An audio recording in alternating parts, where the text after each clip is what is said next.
আপনি কি কখনো খেয়াল করেছেন মেয়েরা উপর দিয়ে নিজেকে যতটা শক্ত, স্মার্ট আর আমার কাউকে দরকার নেই ভাব নিয়ে চলে, তাদের মনের ভেতরটা কিন্তু ঠিক তার উল্টো। উপর দিয়ে তারা যতই দেখাক যে তারা খুব কনফিডেন্ট, কিন্তু ভেতরে ভেতরে তারা এমন একজনকে খোঁজে যে তাদের না বলা কথাগুলো বুঝে নেবে। মজার ব্যাপার কি জানেন, তারা এটা মুখে কখনো স্বীকার করবে না, কিন্তু তাদের শরীর, তাদের তাকানোর ভঙ্গি আর ছোট ছোট আচরণে তারা ঠিকই বুঝিয়ে দেয় যে হ্যাঁ, আমি দুর্বল হচ্ছি। আর একজন পুরুষ হিসেবে আপনি যদি এই সিগন্যালগুলো একবার ধরে ফেলতে পারেন, তাহলে বিশ্বাস করুন পুরো খেলাটাই আপনার হাতে চলে আসবে। আজকের এই ভিডিওতে আমি মেয়েদের এমন 8টি গোপন দুর্বলতার কথা বলবো যা তারা হাজার চেষ্টা করেও লুকাতে পারে না। বিষয়গুলো শোনার পর আপনার মনে হবে, আরে এটা তো আমার সাথেই হয়েছে, কিন্তু আমি তো আগে বুঝিনি। তাই খুব মনোযোগ দিয়ে ভিডিওটা শেষ পর্যন্ত দেখবেন। আর হ্যাঁ, মূল আলোচনায় যাওয়ার আগে একটা ছোট্ট অনুরোধ, আপনি যদি মানুষের মনস্তত্ত্ব এবং এই ধরনের গোপন সাইকোলজি সম্পর্কে জানতে আগ্রহী হন, তাহলে এক্ষুনি ভিডিওটিতে একটি লাইক দিয়ে দিন এবং চ্যানেলটি সাবস্ক্রাইব করে আমাদের পরিবারের অংশ হয়ে যান, কারণ আজকের আলোচনা আপনার চিন্তা ভাবনা পুরোপুরি বদলে দেবে। চলুন আর দেরি না করে মূল রহস্যগুলো জেনে নেওয়া যাক। দেখুন, আমাদের সমাজে বা ইউটিউবে আপনারা হয়তো অনেক ভিডিও দেখেছেন যার টাইটেল থাকে মেয়েদের পাগল করার উপায় বা নারীর মনের গোপন রহস্য। এই ধরনের ভিডিওতে অনেক কিছুই বলা হয়, কিন্তু আজ আমি আপনাকে যেটা বলবো সেটা কোনো বানানো গল্প নয়, এটা হলো পিওর হিউম্যান সাইকোলজি। আমি এখানে সেই 8টি সাইকোলজিক্যাল পয়েন্ট নিয়ে কথা বলবো যা একটা মেয়েকে আপনার প্রতি মানসিকভাবে এবং শারীরিকভাবে দুর্বল করে তোলে। 1. চোখের ভাষা বা আই কন্ট্যাক্ট বা চোখের দৃষ্টি। সবার আগে যেটা আসে সেটা হলো চোখের ভাষা। কথা বলার সময় আমরা কি বলি তার চেয়ে বেশি গুরুত্বপূর্ণ হলো আমরা কিভাবে তাকাই। যখন কোনো মেয়ে আপনাকে পছন্দ করতে শুরু করে বা আপনার প্রতি দুর্বল হয়, তার প্রথম লক্ষণ ফুটে ওঠে তার চোখে। ধরুন আপনি তার সাথে কথা বলছেন, সাধারণ কথায় হয়তো সে স্বাভাবিক থাকবে, কিন্তু আপনি যদি একটু সাহসের সাথে, একটু বাঁকা হাসি নিয়ে সরাসরি তার চোখের মনির দিকে তাকিয়ে থাকেন, তখন দেখবেন সে বেশিক্ষণ আপনার দিকে তাকিয়ে থাকতে পারছে না। সে লজ্জা পাবে, চোখ নামিয়ে নেবে, হয়তোবা চুল ঠিক করতে শুরু করবে বা ঠোঁট কামড়াবে। সাইকোলজি বলে এই যে তার অস্বস্তি, এটা কিন্তু খারাপ কিছু নয়। এর মানে হলো তার মনের ভেতরে একটা ঝড় চলছে। যখন আপনি চোখের দিকে তাকিয়ে কথা বলেন এবং মাঝে মাঝে আপনার দৃষ্টিটা তার ঠোঁটের দিকে নামিয়ে আবার চোখে ফিরিয়ে আনেন, মাত্র 1 বা 2 সেকেন্ডের জন্য, তখন তার মস্তিষ্কে একটা অদ্ভুত সিগন্যাল যায়। সে বুঝতে পারে আপনি তাকে শুধু বন্ধু হিসেবে দেখছেন না, আপনার মনে অন্য কিছু আছে। আর মেয়েরা এই টেনশন বা উত্তেজনাটা খুব পছন্দ করে। সে মুখে হয়তো কিছুই বলবে না, কিন্তু তার হার্টবিট বেড়ে যাবে। সে চাইবে আপনি এভাবেই তার দিকে তাকিয়ে থাকুন। এই আই কন্ট্যাক্ট হলো এমন একটা অস্ত্র যা কোনো স্পর্শ ছাড়াই তাকে আপনার প্রতি দুর্বল করে দিতে পারে। 2. স্পর্শের magic, the power of touch. দ্বিতীয় যে বিষয়টি খেয়াল করবেন তা হলো স্পর্শ। মেয়েরা কিন্তু যাকে তাকে ছোঁয় না, বা কেউ তাকে হুট করে ছুঁলে সে পছন্দও করে না, কিন্তু যখন সে আপনাকে পছন্দ করে তখন বিষয়টা পুরোপুরি আলাদা হয়ে যায়। খেয়াল করবেন সে কথা বলতে বলতে কি অকারণে আপনাকে ছোঁয়ার চেষ্টা করছে, হয়তো হাসতে হাসতে আপনার হাতে একটা চাপ দিল, কিংবা রাস্তা পার হওয়ার সময় আপনার শার্টের হাতাটা ধরলো, অথবা ধরুন আপনার শার্টের কলারটা একটু বাঁকা হয়ে আছে, সে নিজ থেকেই সেটা ঠিক করে দিল। এই ছোট ছোট স্পর্শগুলো কিন্তু সাধারণ নয়, এগুলো হলো গ্রিন সিগন্যাল।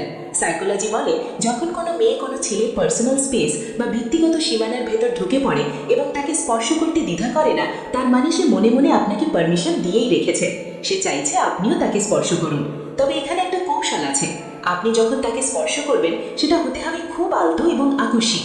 ধরুন কথা বলতে বলতে আপনি হালকা করে তার কাঁধে হাত রাখলেন, এবং সে যদি সরে না যায় বা বিরক্ত না হয়, তাহলে বুঝে নিন সে আপনার নিয়ন্ত্রণে চলে আসছে। স্পর্শের এই ভাষাটা যে বুঝতে পারে, তার জন্য বাকি পথটা খুব সহজ হয়ে যায়। 3. গোপনীয়তা বা প্রাইভেসির প্রতি আকর্ষণ। প্রত্যেকটা মেয়েই চায় তার জীবনে এমন একটা গল্প থাক যা কেউ জানবে না। তারা এমন কাউকে খোঁজে যে তাদের সিক্রেট কিপার বা গোপনীয়তার রক্ষক হবে। যখন কোনো মেয়ের মনে হয় যে আপনার সাথে সে তার মনের সব কথা বলতে পারছে এবং এই কথাগুলো আপনারা দুজন ছাড়া আর কেউ জানবে না, তখন সে আপনার উপর মানসিকভাবে অসম্ভব নির্ভরশীল হয়ে পড়ে। মেয়েরা আসলে একটু দুষ্টু বা রোমাঞ্চকর সম্পর্কের ফ্যান্টাসি করে, যেখানে সমাজ বা অন্য কেউ নাক গলাবে না। যখন সে আপনাকে বলে আজকে বাসায় কেউ নেই বা আমার খুব বোরিং লাগছে, কথা বলার কেউ নেই, তখন সে আসলে আপনাকে টেস্ট করছে। সে দেখতে চায় আপনি এই সুযোগটা কিভাবে নেন। আপনি যদি তাকে এটা বোঝাতে পারেন যে আপনার কাছে তার সব সিক্রেট সেফ এবং আপনি তাকে জাজ করবেন না, তখন সে তার ভেতরের বুনো ইচ্ছাগুলো আপনার সামনে প্রকাশ করতে শুরু করে। এই যে মেয়েদের দুর্বল করার কৌশল, এটা আসলে আর কিছুই নয়। এটা হলো তাকে বিশ্বাস করানো যে আমার সাথে তুমি যা খুশি করতে পারো, এটা আমাদের মধ্যেই থাকবে। যখন এই বিশ্বাসটা তৈরি হয়, তখন একটা মেয়ে নিজে থেকেই সেই বাউন্ডারি বা সীমানাগুলো ভেঙে দেয় যা সে অন্যদের জন্য তৈরি করে রেখেছে। 4. ফ্যান্টাসির জগৎ। আনস্পোকেন ফ্যান্টাসিজ। মেয়েরা বাইরে থেকে যতই সাধু সেজে থাকুক, তাদের প্রত্যেকের মনের ভেতরে একটা ফ্যান্টাসির জগৎ আছে। তারা প্রায়ই কল্পনা করে এমন একজন পুরুষের কথা যে হবে ডমিনেন্ট বা প্রভাবশালী, যে তাকে শাসন করবে কিন্তু ভালোবাসবে, যে সিদ্ধান্ত নেবে এবং তাকে গাইড করবে। সমস্যা হলো, আমাদের সমাজের ভয়ে তারা এই ফ্যান্টাসিগুলো কারো সাথে শেয়ার করতে পারে না। এখন আপনি যদি কথার ছলে তাকে বোঝাতে পারেন যে আপনি তার সেই ফ্যান্টাসির পুরুষ হতে পারেন, তাহলে সে চুম্বকের মতো আপনার দিকে ছুটে আসবে। ধরুন সে বলল, আমি সহজে ছেলেদের বিশ্বাস করি না। তখন আপনি যদি একটু দুষ্টুমি করে বলেন, আসলে তুমি সেই ছেলেটাকেই খুঁজছো যে তোমার এই বিশ্বাস না করার ভানটাকে ভেঙে দিতে পারবে, দেখবেন সে হেসে ফেলবে। যখন আপনি তার মনের সুপ্ত ইচ্ছাগুলোকে কথার মাধ্যমে উস্কে দেন, তখন সে ভাবে এই ছেলেটা আমাকে কতটা ভালো চেনে, আর এই অনুভূতিটাই তাকে আপনার প্রতি দুর্বল করে দেয়। সে তখন চায় যে আপনি সেই ফ্যান্টাসিগুলোকে বাস্তবে রূপ দিন। 5. নিষিদ্ধ জিনিসের প্রতি টান, ফরবিডেন ফ্রুট এফেক্ট। এটা মানুষের একটা স্বভাবজাত প্রবৃত্তি, আর মেয়েদের ক্ষেত্রে এটা আরও বেশি কাজ করে। যা কিছু নিষিদ্ধ, যা কিছু সহজে পাওয়া যায় না, তার প্রতি মানুষের আকর্ষণ সব সময় বেশি থাকে। এটাকে সাইকোলজিতে বলে ফরবিডেন ফ্রুট এফেক্ট। আপনি যদি সব সময় তার জন্য অ্যাভেলেবল থাকেন, ডাকলেই হাজির হয়ে যান, মেসেজ করলেই সাথে সাথে রিপ্লাই দেন, তাহলে আপনার দাম তার কাছে কমে যাবে। কিন্তু আপনি যদি একটু ব্যস্ততা দেখান, নিজেকে একটু রহস্যময় রাখেন, তখন সে আপনাকে পাওয়ার জন্য পাগল হয়ে যাবে। মেয়েরা সেই ছেলের প্রতি বেশি আকৃষ্ট হয় যাকে অন্য মেয়েরাও পছন্দ করে, বা যাকে পাওয়া একটু কঠিন। যখন সে দেখবে যে আপনি তার কথায় উঠছেন না বা বুঝছেন না, বরং আপনার নিজস্ব একটা জগৎ আছে, তখন সে নিজেকে আপনার কাছে প্রমাণ করার চেষ্টা করবে। সে চাইবে আপনার মনোযোগ পেতে, আর এই চাওয়াটাই তাকে ধীরে ধীরে আপনার জালে জড়িয়ে ফেলবে। তাই মাঝে মাঝে একটু না বলতে শিখুন, একটু দূরত্ব বজায় রাখুন। দেখবেন এই দূরত্বটাই তাকে আপনার কাছে টেনে আনবে। 6. শান্ত ও ধীর স্থির স্বভাব, কাম ম্যাসকিউলিন এনার্জি। মেয়েরা চটপটে বা অতিরিক্ত কথা বলা ছেলেদের চেয়ে শান্ত এবং গম্ভীর ছেলেদের বেশি পছন্দ করে। কেন জানেন? কারণ শান্ত থাকাটা একটা কনফিডেন্সের লক্ষণ।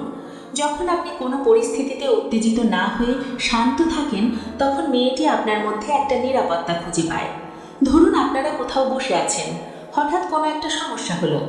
আপনি যদি প্যানিক না করে শান্তভাবে পরিস্থিতি সামাল দেন, মেয়েটি আপনার দিকে তাকিয়ে মুগ্ধ হয়ে যাবে। আপনার নড়াচড়া হবে ধীর স্থির, কথা হবে স্পষ্ট, এবং চোখের চাউনি হবে গভীর।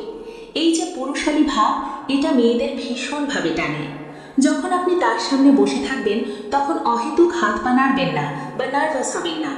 আপনার এই শান্ত রূপ তাকে মানসিকভাবে অস্থির করে তুলবে। সে ভাববে, এই ছেলেটা এত কুল থাকে কিভাবে, আর এই কৌতূহল থেকেই সে আপনার প্রেমে পড়ে যাবে। 7. শারীরিক নৈকট্য বা প্রক্সিমিটি। এটা খুব ইন্টারেস্টিং এবং একটু সেন্সিটিভ একটা পয়েন্ট। মেয়েদের শরীরের কিছু কিছু জায়গা খুব সংবেদনশীল হয়, যেমন তাদের ঘাড়, কোমর বা উরু। তবে এর মানে এই নয় যে আপনাকে সেখানে হাত দিতে হবে, একদমই না। আসল খেলাটা হলো স্পর্শ না করেও স্পর্শের অনুভূতি দেওয়া। ধরুন আপনারা পাশাপাশি বসে আছেন, আপনি তার খুব কাছে বসলেন, এতটাই কাছে যে আপনাদের শরীর প্রায় ছুঁই ছুঁই করছে, কিন্তু ছুঁইনি। এই যে মাঝখানে সামান্য একটু ফাঁকা জায়গা, এটা একটা প্রচণ্ড টেনশন তৈরি করে। সে বুঝতে পারছে আপনি কাছে আছেন, সে আপনার শরীরের উষ্ণতা অনুভব করতে পারছে। তার শ্বাস প্রশ্বাস দ্রুত হতে শুরু করবে। সে হয়তো বারবার নড়ে চড়ে বসবে, নিজের কাপড় ঠিক করবে, কারণ তার ব্রেন তখন তাকে সিগন্যাল দিচ্ছে যে কিছু একটা ঘটতে যাচ্ছে। এই সময় যদি আপনি ফিসফিস করে কিছু বলেন বা তার দিকে একটু ঝুঁকে কথা বলেন, তখন তার শরীরের লোম দাঁড়িয়ে যাবে। এই টেকনিকটা হলো স্পর্শ না করেও তাকে উত্তেজিত করার সবচেয়ে বড় উপায়। যে পুরুষ এই স্পেস মেনটেন করে খেলতে পারে, মেয়েরা তাদের জন্য পাগল থাকে। 8.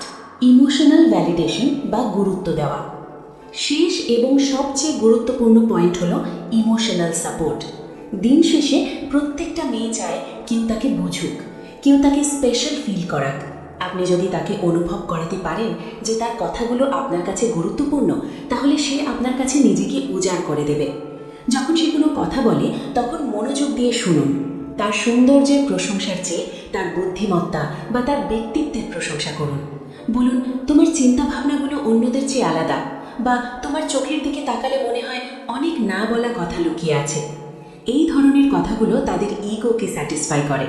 যখন সে আপনার কাছ থেকে এই মানসিক তৃপ্তিটা পাবে, তখন সে শারীরিকভাবেও আপনার কাছাকাছি আসতে চাইবে।